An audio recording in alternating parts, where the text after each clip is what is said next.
Assalamualaikum warahmatullahi wabarakatuh. Selamat sore. Perkenalkan saya Yenita sebagai moderator di sini. Alhamdulillah, syukur pada Allah Subhanahu wa taala karena sore hari ini kita dapat bertemu untuk berbincang-bincang, mengobrol dan berdiskusi tentang jihad versus terorisme. Baik, di sini sudah hadir teman-teman saya, ada Feby, ada Ayu, ada Agustina, dan ada Ina. Alhamdulillah, semoga kita selalu dalam lindungan Allah Subhanahu wa taala dan senantiasa diberikan kesehatan. Amin. Baik, kita berkumpul pada hari ini dengan santai guys. Tetapi rileks, tetap fokus pada satu topik pembicaraan. Tolong saling mengingatkan jika sudah mulai keluar jalur ya. Oke, baik, kita mulai berdiskusi. Kita mulai pembahasan kita dari pengertian jihad. Menurut kalian apa itu jihad? Kalau menurutku sih Mbak, jihad itu adalah sebuah perjuangan atau bersungguh-sungguh pada Tuhan Yang Maha Esa di jalan yang mulia. Mungkin ada yang lain? Kalau dari aku, dia tuh berjuang melawan sifat buruk sih. Baik ya, jadi kesimpulannya jihad itu adalah perjuangan atau usaha keras untuk berjuang di jalan Allah, menghadapi atau melawan musuh, membelanjakan harta untuk mendukung agama di jalan Allah, melawan hawa nafsu, melawan sesuatu yang keliru dan menghadapi setan. Lalu contoh-contoh jihad itu menurut kalian apa saja? Mungkin Ina, contoh-contoh jihad? Kalau contohnya kayak menghindari dosa, memperbaiki diri secara pribadi, itu sih. Itu termasuk jihad melawan diri sendiri ya. Mungkin dari Ayu. Kalau dari saya, itu contohnya jihad melalui harta dan tenaga membantu korban bencana, contohnya membangun fasilitas atau kegiatan kemanusiaan lainnya. Boleh. Terus Feby? Kalau menurut saya mungkin melalui pendidikan dan dakwah ya, serta menggunakan kemampuan berpikir untuk memahami dan menjelaskan agama seperti itu. Mungkin ada lain, Ina atau Agustin? Kalau menurut saya jihad berjuang kebaikan melalui perkataan dan tulisan, kita mengajak kepada kebaikan, amar ma'ruf dan mencegah kemungkaran dan nahi munkar. Ada lagi mungkin dari Ina atau Ayu atau Feby? Dari kita itu semua mungkin ada yang lebih benar. Mungkin ada jihad yang membela diri ya, yang tujuannya itu membela diri untuk menjaga kehormatan kita ya secara proporsional gitu ya. Baik, semuanya jawaban tadi kan benar yang sudah teman-teman sebut tadi, contoh-contoh jihad yang sebenarnya, tapi di luar sana masih ada yang mengartikan salah. Ada yang tahu contoh jihad yang misalnya salah artikan gitu? Kalau dari Ayu? ya, dari saya itu penipuan dengan dalil berkedok jihad, membuat aliran agama sesat yang menyesatkan manusia dengan mengaku menjadi nabi misalnya. Oh iya bisa. Biasanya kan ada yang bikin suatu aliran agama gitu kan, iya, kita kan nggak tahu ya iya. agama apa itu, terus ngaku-ngaku ini loh aku jadi nabi, itu kalian gabung ke aliranku gitu, ada juga gitu. Terus mungkin dari yang lain terus apa? Kalau dari saya itu kan sering gitu ya, bunuh diri berkedok jihad. Seperti apa tuh Pak? Menarik Itu nih. dia tuh melakukan tindakan bunuh diri atau melukai warga sipil atas nama agama. Itu adalah perbuatan yang dilarang dalam Islam dan tidak ada kaitannya dengan konsep jihad. Wah bener tuh, bener lagi tuh, biasanya kan ada yang ini yang bunuh diri dengan melukai warga sipil atas nama agama, bawa-bawa agamanya. Padahal yang salah itu kan bukan agamanya, tetapi pelakunya, dia yang bawa-bawa nama agama. Padahal di dalam Islam pun sudah dilarang. Tidak ada kaitannya juga dengan konsep jihad yang sebelumnya. Mungkin ada yang mau menambahkan? Oke, mungkin saya tambahkan ya, terorisme berkedok jihad yang biasanya itu ada aksi terorisme mengatasnamakan jihad tapi bertentangan dengan ajaran Islam yang seperti Ayu sama Agustin tadi contohkan. Oke, tepat sekali, itu penyebab berbagai pandangan muncul terhadap agama Islam sebagai agama yang melegalkan kekerasan hingga terorisme. Pada kenyataannya, Islam itu adalah agama yang rahmatan lil alamin. Hanya karena ulah oknum yang tadi itu yang mengatasnamakan Islam berbuat onar, kemudian berbuat kerusuhan sampai aksi terorisme, menimbulkan persepsi negatif terhadap Islam di sebagai masyarakat kan. Menurut kalian nih, contoh peristiwa jihad yang benar ada nggak? Yang benar-benar jihad gitu, bukan berkedok terorisme apa? Ada nggak menurut Ada kalian? sih. Mungkin siapa yang mau ini kasih contoh lah. Kayak pertempuran Surabaya pada saat 10 November itu, dia merupakan wujud jihad fisik yang terjadi sebagai respon terhadap resolusi jihad. Para santri dan laskar Islam turut serta dalam pertempuran ini untuk mempertahankan kedaulatan Indonesia. Benar gitu. 10 November 1945 ya Ina. Contohnya itu kayak bisikan-bisikan setan yang mengadu untuk berbuat buruk gitu. Jadi kayak apa ya? Mengendalikan amarah Iya, mungkin ya. kayak gitu. Jadi menimbulkan kayak Dia sombong juga kan ya, dihasut oleh setan-setan yang disombong. Ada lagi mungkin dari Ayu apa? Kalau dari saya itu pertempuran Singaparna pada tahun 1942. Peristiwa perlawanan rakyat Singaparna terhadap pasukan Jepang, di mana Kiai Dayana Mustafa dan para santri gugur dalam perjuangan tersebut. Oh, iya. Itu pertempuran di zaman 1942 oleh rakyat Singaparna waktu saat itu ya, melawan pasukan Jepang saat kita masih dijajah dahulu kan. Oke, lanjut. Mungkin ada yang punya pendapat lain. Oke, Agustina. Kalau dari saya itu setelah kemerdekaan di Republik Serikat ada resolusi jihad 22 Oktober 1945. Fatwa yang dikeluarkan oleh Kiai Haji Hasyim Asy'ari untuk membangkitkan semangat rakyat Indonesia, terutama para kiai dan santri, agar melawan dan mempertahankan kemerdekaan Indonesia dari penjajahan Belanda setelah Sekutu datang dengan dalih membebaskan tentara yang ditahan Jepang. Ya, itu waktu zaman penjajahan semua ya, contoh-contohnya itu ya kan contoh resolusi jihad ya. Mungkin karena ketika waktu itu kita kan lebih sering banyak berperangnya ya, jadi kan selain berperang memperjuangkan negara, kita kan juga memperjuangkan agama, karena di sana kan kita kan dijajah itu kan nggak enak juga ya, banyak ini apa namanya siksaan. Benar itu juga, kita harus memperjuangkan diri kita supaya merdeka, selain untuk diri sendiri kan untuk tanah air juga. Mungkin ada lagi tambahan teman-teman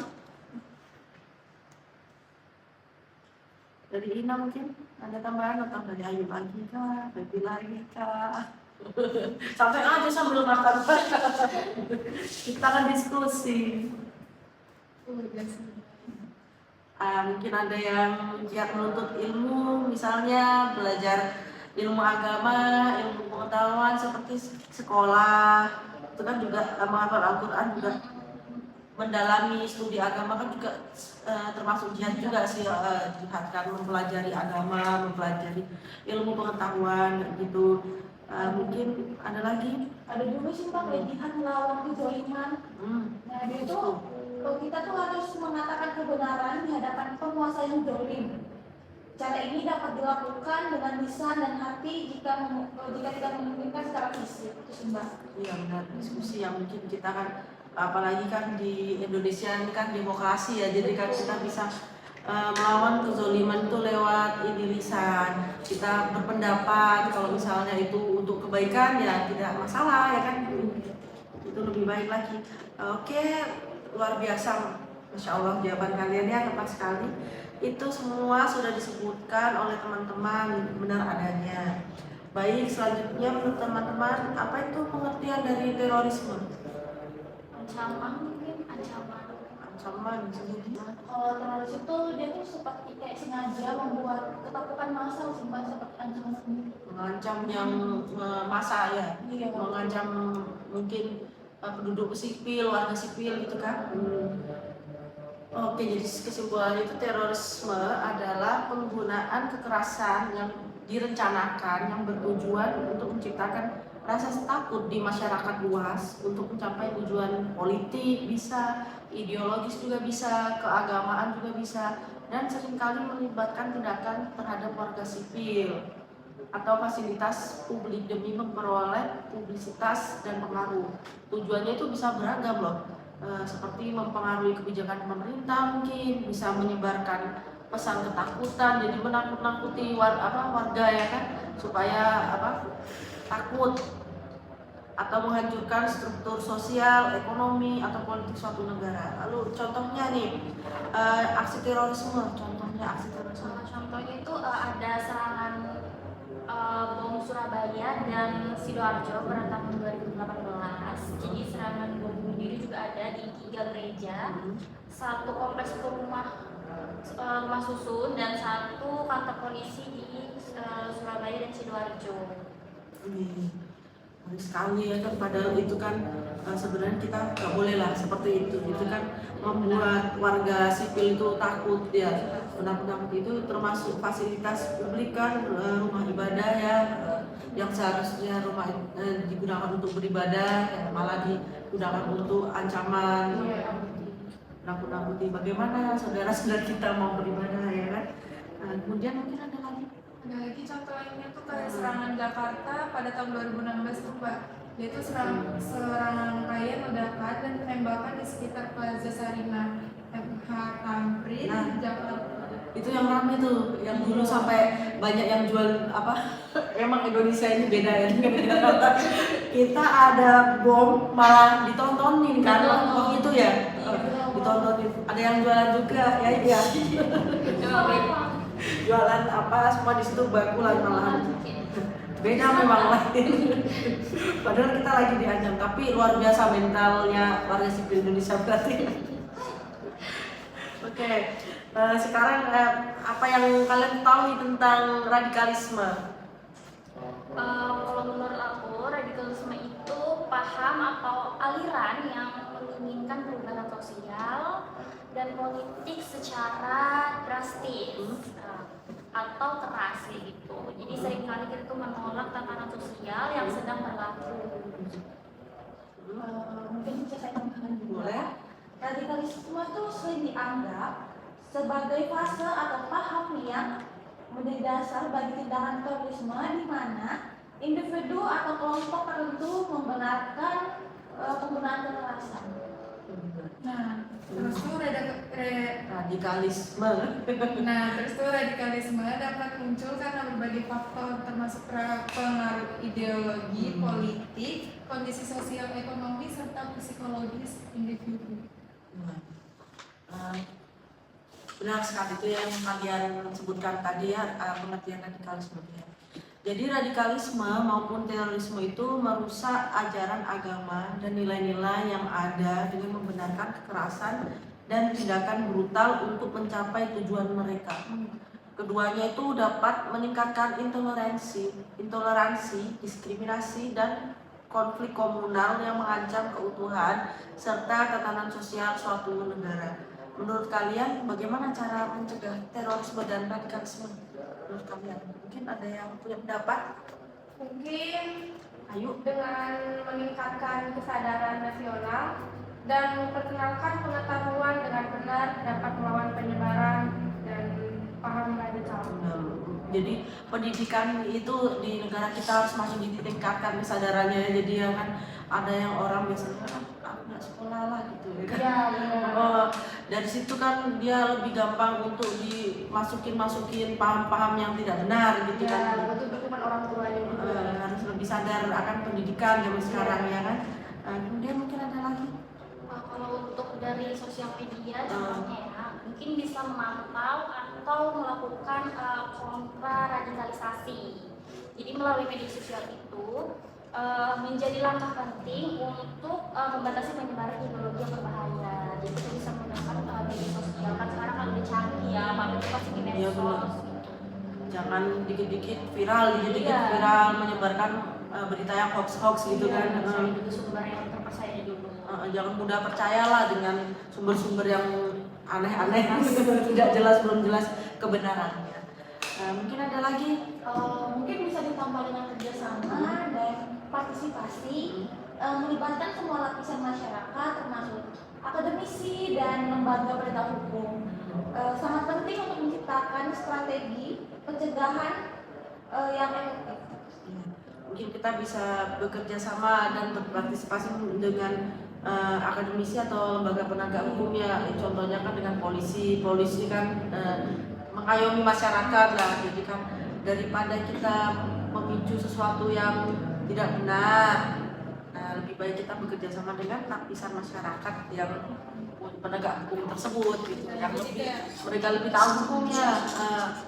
Memperkuat nilai kebersamaan juga nih, menganut dan memperkuat nilai-nilai Pancasila, kita menjaga persatuan dan kesatuan bangsa, dapat membendung paham-paham radikal kita. Ya benar, kita harus lebih tahunya Pancasila lah ya. Pancasila itu kan dasar negara ya. Kalau kita nggak memahami Pancasila, waduh, bagaimana bisa ini mempersatukan bangsa begitu ya. Oke, kemudian mengenai jihad dan terorisme ini dapat memunculkan yang namanya distorsi radikal, guys gitu. Distorsi radikal itu adalah paham ekstrim yang memutarbalikkan fakta gitu. Bagaimana perbuatan jihad yang sesungguhnya, yang aslinya berjuang untuk kebaikan, menjadi pembenaran tindakan terorisme yang perbuatan keji dan merusak dengan tanpa aturan. Sementara jihad asli adalah perjuangan yang memiliki kode etik, sedangkan terorisme bersifat destruktif, menimbulkan kepanikan dan melanggar prinsip-prinsip kemanusiaan. Distorsi radikal itu terjadi adanya yang pertama, bisa jadi penyalahgunaan konsep agama, menjadikan agama itu sebagai alat dan pembenaran untuk aksi kekerasan, padahal yang salah bukan agamanya tetapi oknum tersebut yang membawa atas nama agama gitu kan. Padahal tindakan mereka bertentangan dengan ajaran agama yang sebenarnya gitu ya Agustin ya. Mungkin dari Ayu, bagaimana Ayu? Mungkin punya pendapat? Mungkin dari paham ekstrem yang menjiwai dan mengarahkan tindakan terorisme. Ada lagi mungkin pendapat lain? Mungkin terjadi itu karena adanya perubahan drastis. Jadi ada keinginan untuk merubah keadaan secara drastis melalui cara-cara yang kurang baik, itu melalui kekerasan. Jadi nggak ada kedamaian ya kalau kekerasan sudah ya, lewat kekerasan gitu ya. Baik, menurut kalian apa sih akibat adanya distorsi radikal itu? Pastinya kerusakan citra agama sih, terus tuh agama yang dianut para radikal sih, jadi akan mungkin dicap jadi terorisme gitu kan, jadinya kan merusak citra agama, merusak citra agama, menimbulkan permusuhan dan perpecahan mungkin ya, ini ya, merusak citra agama. Makan sudah santai lah kita diskusi. Kemudian apalagi mungkin ada juga sih Pak pelanggaran kemanusiaan. Ini aksinya, ini terorisme ini merusak nilai-nilai kemanusiaan dan bertentangan dengan prinsip-prinsip dasar agama yang mengajarkan kasih sayang dan juga kedamaian. Ya benar, bisa aksi terorisme itu merusak nilai kemanusiaannya. Yang biasanya agama itu kan mengajarkan yang kasih sayang, kedamaian, ketentraman gitu kan, jadinya kan jadi rusuh, jadi menakut-nakuti, jadi orang punya ketakutan, was-was gitu ya. Oke, selanjutnya apa? Ada yang tahukah apa itu deradikalisasi? Kalau menurut saya, deradikalisasi adalah bagian dari strategi kontra terorisme. Strategi kontra terorisme. Oke. Mungkin tujuannya apa gitu, punya ada yang tahu tujuannya deradikalisasi? Deradikalisasi Iya, bukan untuk mengubah seseorang yang semulanya radikal menjadi tidak lagi radikal. termasuk diantaranya adalah menjauhkan mereka dari kelompok radikal Oh berarti deradikalisasi itu tujuannya kan untuk mengubah seorang ya supaya yang tadinya radikal menjadi yang tidak radikal. Oke, berarti deradikalisasi itu merupakan suatu proses yang terencana, berarti benar-benar terencana, tersusun, terencana, terpadu, sistematis gitu ya. Dan berkesinambungan yang dilaksanakan untuk menghilangkan atau mengurangi dan membalikan paham radikal terorisme yang telah terjadi itu, jadi anaknya jadi baik-baik lagi gitu kan, sudah nggak radikal lagi. Oke, kalian sudah luar biasa semua. Oke, mungkin cukup sampai di sini diskusi kita pada hari ini ya. Ada pesan yang ingin kalian sampaikan untuk penonton mungkin? Ya, kalau dari saya Dari itu Ayu. jangan mudah terprovokasi isu kebencian. Bijak bermedia sosial adalah bagian dari anti terorisme. Nah, jadi untuk pembahasan kita ini kan tentang jihad guys. Jihad itu jadi memperbaiki diri dan menebar kebaikan, belajar sungguh-sungguh, berakhlak baik, menjaga persatuan dan membawa kedamaian bagi sesama. Baik, terima kasih teman-teman. Untuk yang menonton silakan like dan subscribe channel kami ya kan. Terima kasih.